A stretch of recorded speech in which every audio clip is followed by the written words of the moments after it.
بسم اللہ الرحمن الرحیم۔ جنت اور دوزخ کے بارے میں ایک اہم انتباہ۔ عن ابی ہریرہ قال قال رسول اللہ صلی اللہ علیہ وسلم خفت النار بالشہوات وخفت الجنت بالمکارہ۔ حضرت ابو ہریرہ رضی اللہ تعالی عنہ سے روایت ہے کہ رسول اللہ صلی اللہ علیہ وسلم نے فرمایا، دوزخ شہوات اور لذات سے گھیر دی گئی ہے اور جنت سختیوں اور مشقتوں سے گھری ہوئی ہے۔ مطلب یہ ہے کہ معاصی یعنی جو اعمال انسان کو دوزخ میں پہنچانے والے ہیں، ان میں عموماً نفس کی شہوات اور لذات کا بڑا سامان ہے، اور اطاعت یعنی جو اعمال انسان کو جنت کا مستحق بنانے والے ہیں، وہ عموماً نفس انسانی کے لیے شاق اور گراں ہیں۔ پر جو شخص نفس کی خواہشوں سے مغلوب ہو کر معاصی کا ارتکاب کرے گا، اس کا ٹھکانہ دوزخ ہوگا، اور اللہ کا جو بندہ اللہ کی فرما برداری کی مشقتوں کو برداشت کرے گا اور خواہشات والی خوشگوار اور لذیذ زندگی کے بجائے احکام الہی کی اطاعت والی مجاہدہ کی زندگی گزارے گا، وہ جنت میں اپنا مقام حاصل کرے گا۔ اسی طرح حضرت ابو ہریرہ رضی اللہ تعالی عنہ سے روایت ہے کہ رسول اللہ صلی اللہ علیہ وسلم نے بیان فرمایا کہ جب اللہ نے جنت کو بنایا تو اپنے مقرب فرشتے یعنی حضرت جبرائیل علیہ السلام سے فرمایا کہ تم جاؤ اور اس کو دیکھو کہ ہم نے اس کو کیسا بنایا ہے اور اس میں کیسی کیسی نعمتیں پیدا کی ہیں۔ چنانچہ وہ گئے اور انہوں نے جا کر جنت کو اور راحت اور لذت کے ان سامانوں کو دیکھا جو اللہ تعالیٰ نے اہل جنت کے لیے اس میں تیار کیے ہیں، اور پھر حق تعالیٰ کے حضور میں حاضر ہوئے اور عرض کیا، خداوند آپ کی عزت اور عظمت کی قسم، آپ نے تو جنت کو ایسا حسین بنایا ہے اور اس میں راحت اور لذت کے ایسے ایسے سامان پیدا کیے ہیں کہ میرا خیال ہے کہ جو کوئی بھی اس کا حال سن پائے گا وہ اس میں ضرور پہنچے گا۔ یعنی اس کا حال سن کر وہ دل اور جان سے اس کا طالب بن جائے گا، اور پھر اس میں پہنچنے کے لیے جو اچھے اعمال کرنے چاہیے وہ پوری مستعدی کے ساتھ وہی اعمال کرے گا۔ جن برے کاموں سے بچنا چاہیں ان سے پوری طرح وہ بچے گا، اسی طرح اس میں پہنچ ہی جائے گا۔ پھر اللہ تعالیٰ نے اس جنت کو سختیوں اور مشقتوں سے گھیر دیا، یعنی جنت کے گرد شرعی احکام کی پابندی کا باڑ لگا دیا جو طبیعت اور نفس کے لیے بہت شاق اور گراں ہے۔ مطلب یہ ہے کہ اللہ تعالیٰ نے جنت میں پہنچنے کے لیے احکام کی اطاعت کی گھاٹی کو عبور کرنے کی شرط لگا دی کہ جس میں طبیعتوں کو اور نفسوں کو بڑی سختی اور دشواری محسوس ہوتی ہے، اور پھر حضرت جبرائیل علیہ السلام سے فرمایا کہ اب پھر جاؤ اور پھر اس جنت کو اس کے گرد جو گرد باڑ لگی ہوئی ہے اس باڑ کو دیکھو۔ تو رسول اللہ صلی اللہ علیہ وسلم فرماتے ہیں کہ وہ پھر گئے اور جا کر پھر جنت کو دیکھا، اور اس مرتبہ آ کر عرض کی، خداوند قسم ہے آپ کی عزت اور عظمت کی، اب تو مجھے یہ ڈر ہے کہ اس میں کوئی بھی نہ جا سکے گا۔ مطلب یہ ہے کہ جنت میں جانے کے لیے شرعی احکام کی پابندی کی گھاٹی کو عبور کرنے کی جو شرط آپ کی طرف سے لگائی گئی ہے، وہ نفس اور نفسانی خواہشات رکھنے والے انسان کے لیے اتنی شاق اور اس قدر دشوار ہے کہ اس کو کوئی بھی پورا نہ کر سکے گا۔ اس لیے مجھے ڈر ہے کہ اب اس جنت کو شاید کوئی بھی حاصل نہ کر سکے۔ تو رسول اللہ صلی اللہ علیہ وسلم فرماتے ہیں کہ پھر اللہ تعالیٰ نے جب دوزخ کو بنایا تو پھر حضرت جبرائیل علیہ السلام سے فرمایا کہ جاؤ اور ہماری بنائی ہوئی دوزخ کو اور اس میں انواع اور اقسام کے عذاب کے جو سامان پیدا کیے ہیں ان کو دیکھو۔ چنانچہ وہ گئے اور جا کر اس کو دیکھا اور آ کر عرض کیا، خداوند آپ کی عزت کی قسم، آپ نے دوزخ کو تو ایسا بنایا ہے کہ میرا خیال ہے کہ جو کوئی بھی اس کا حال سنے گا وہ کبھی بھی اس میں نہ جائے گا، یعنی ایسے کاموں کے پاس نہیں جائے گا جو آدمی کو دوزخ میں پہنچانے والے ہیں۔ اس کے بعد اللہ تعالیٰ نے دوزخ کو شہوات اور نفسانی لذات سے گھیر دیا۔ مطلب یہ ہے کہ نفسانی خواہشات والے وہ اعمال جن میں انسان کی طبیعت اور نفس کے لیے بڑی کشش ہے، اور جہنم کے گرد ان کی بال لگا دی، اور اسی طرح جہنم کی طرف جانے کے لیے بڑی کشش پیدا ہو گئی۔ اور پھر اللہ تعالیٰ نے حضرت جبرائیل علیہ السلام سے فرمایا، اب پھر جا کر اس دوزخ کو دیکھو۔ تو رسول اللہ صلی اللہ علیہ وسلم فرماتے ہیں کہ حضرت جبرائیل علیہ السلام پھر گئے اور جا کر اس کو اور اس کے گرد شہوات اور لذات کی جو بال لگائی گئی تھی اس کو دیکھا، اور آ کر عرض کیا، خداوند آپ کی عزت اور جلال کی قسم ہے، اب تو مجھے یہ ڈر ہے کہ سب انسان اسی میں نہ پہنچ جائیں۔ مطلب یہ ہے کہ جن شہوات اور لذات سے آپ نے جہنم کو گھیر دیا ہے ان میں نفس رکھنے والے انسانوں کے لیے اتنی زبردست کشش ہے کہ ان سے رکنا بہت مشکل ہے، اور اس لیے خطرہ ہے بیچاری ساری اولاد آدم نفسانی لذات اور شہوات کی کشش سے مغلوب ہو کر دوزخ ہی میں نہ پہنچ جائے۔ یہ حدیث ترمذی اور ابو داؤد اور نسائی کی ہے۔ حدیث کا اصل مقصد اور اس میں ہمارے لیے خاص سبق یہ ہے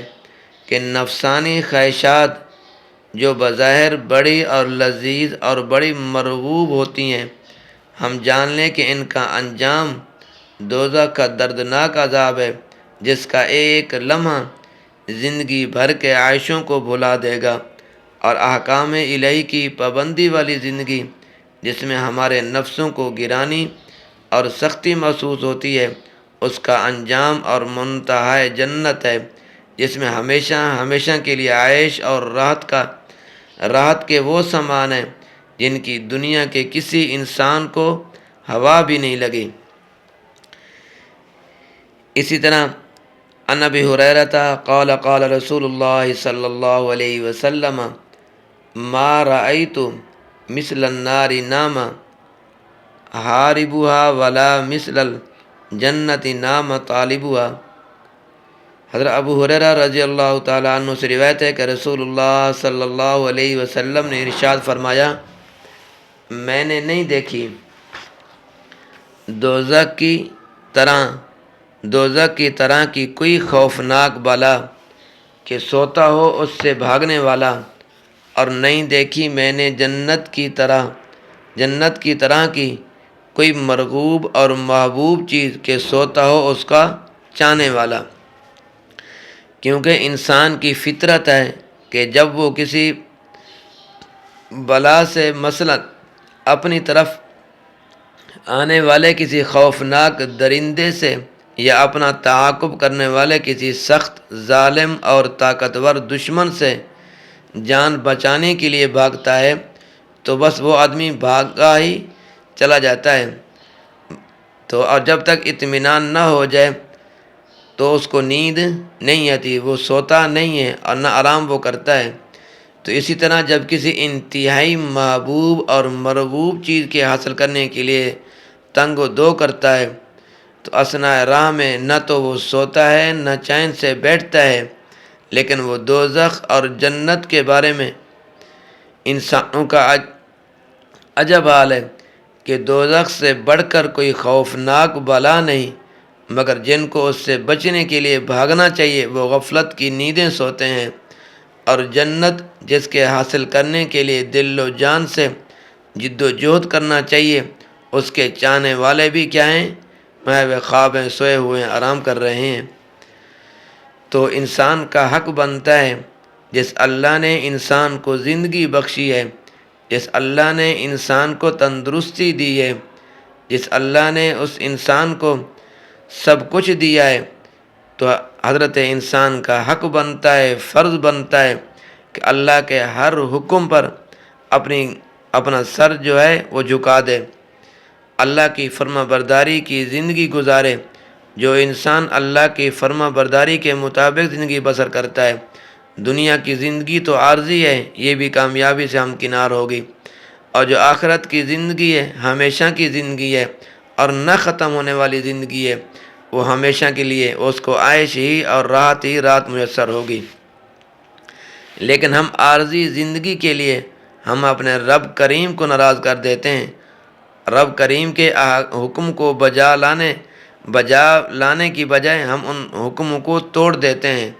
ہم ان حکموں کی عدولی کرتے ہیں، ہم اللہ کا نقصان نہیں کرتے۔ میرے بھائی، ہم اپنے نفس کا، اپنی جان کا، اپنی زندگی کا نقصان کرتے ہیں اور کسی کا نقصان نہیں کرتے۔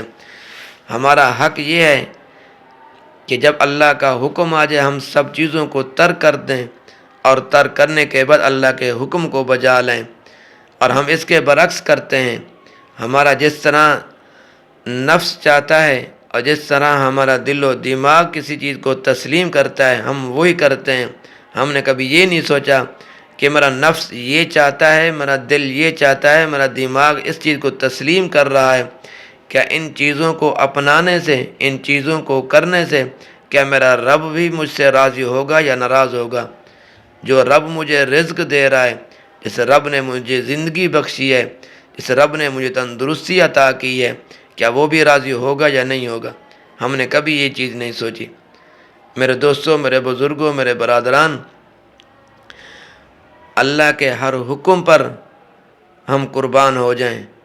اور رسول اللہ صلی اللہ علیہ وسلم کے طریقے کے مطابق زندگی بسر کریں، ہماری دنیا کی زندگی بھی اچھی سنورے گی اور آخرت کی زندگی، ہمیشہ کی جو زندگی ہے اور ہمیشہ کی زندگی اور ہمیشہ کی کامیابی ہے، اور اللہ تبارک و تعالی ہمیں کامیاب فرما دیں گے۔ اور جب دنیا سے جائیں ہم اللہ کو، اپنے رب کو راضی کر کے جائیں، اپنے گناہوں کے اوپر نادم ہو کر ہم اللہ سے معافی مانگیں۔ فرمایا جو آدمی اپنے سے گناہ ہو جاتا ہے، اپنے گناہوں کے اوپر نادم ہو کر اللہ سے معافی طلب کرتا ہے، توبہ کرتا ہے، فرمایا وہ آدمی، وہ انسان، وہ شخص اللہ تبارک و تعالیٰ کو بہت ہی پسند ہے، بہت ہی محبوب ہے۔ بس اوقات انسان سے جان بوجھ کر انسان گناہ کر دیتا ہے، اللہ کی نافرمانی کرتا ہے، بس اوقات بھول کر اللہ کی نافرمانی کر جاتا ہے، گناہ کر جاتا ہے۔ تو فرمایا دونوں صورتوں میں اپنے گناہوں پہ نادم ہو اور اللہ سے معافی مانگے، اور یہ بھی عزم کرے، یہ بھی عہد کرے، پختہ عزم کرے کہ یا اللہ دوبارہ یہ کام میں نہیں کروں گا۔ خدا نہ خواستہ اگر پھر یہ کام ہو جاتا ہے، پھر اللہ کی نافرمانی ہو جاتی ہے، فرمایا پھر اللہ کی بارگاہ میں توبہ کرے، پھر اللہ کے آگے گڑ گڑا کر روئے اور اللہ سے توبہ کرے، اللہ سے معافی مانگے، اللہ تبارک و تعالیٰ معاف فرما دیں گے۔ جو آدمی اپنے گناہوں کے اوپر نادم ہو کر اور صدقے دل سے، سچے دل سے معافی مانگتا ہے، اللہ تبارک و تعالیٰ اس کو معاف فرما دیتے ہیں۔ یہ ایک شیطان کا دھوکہ ہوتا ہے کہ تو نے اب بھی معافی مانگی ہے اور پھر تو نے گناہ کیا ہے اور پھر تو اللہ سے معافی مانگ رہے ہیں۔ فرمایا اگر بالفرض اگر کوئی انسان صبح سے لے کر شام تک 100 مرتبہ اس آدمی نے گناہ کیا ہے، پھر اس آدمی نے 100 مرتبہ ہی اللہ سے توبہ کی ہے، پھر توڑ دی، پھر توبہ کی، پھر توڑ دیا، فرمایا پھر بھی وہ توبہ کرے اللہ سے، اللہ تبارک و تعالی مجھے اور آپ سب حضرات کو ان چیزوں کے اوپر عمل کرنے کی توفیق عطا فرمائے۔ اللہ تبارک و تعالی میرا اور آپ کا حامی و ناصر ہو۔